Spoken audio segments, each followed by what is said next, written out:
महात्मा गांधी बापा ना है करमचंद गांधी। लोके तांको श्रद्धारे काबा गांधी बोली डाकुथिले। काबा गांधी थिले गुजरात पोरबंदर रो देवान। आरब समुद्र कूल को लगी पोरबंदर। गांधीजी मां ना थिला पुतलीबाई। पुतलीबाई थिले काबा गांधी चतुर्थ स्त्री। प्रथम 3 जन स्त्री अकाल मृत्यु पर काबा गांधी पुतलीबाई को विवाह करथिले।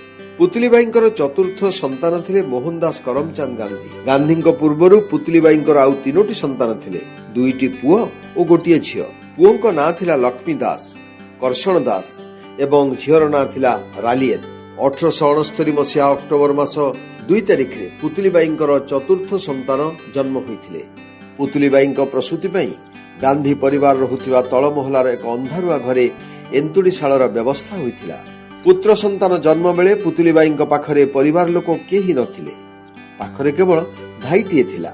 धाई दौड़ी जाई पुतलीबाई सासू तुलसीबाई को खबर देले, मां सान बहु मांकर पुओटीए होईछि। तुलसीबाई सेतेबेले घरर एक पिंडी उपरे बसी पान भांगुथिले। पान भंगा को अधारे रखी तुलसीबाई घर भितर को जाई अन्य माननकु पुओ जन्मर खबर देइथिले। गुजराती प्रथा अनुसार पिला जन्मर प्रथम 10 दिन छुतिकिया पालन हुए।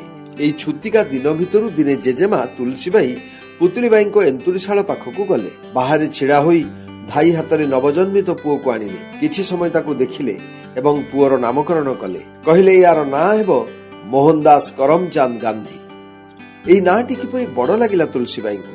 आउ 3टी ना देले तुलसीबाई, मनु, मोहन और मोनिया।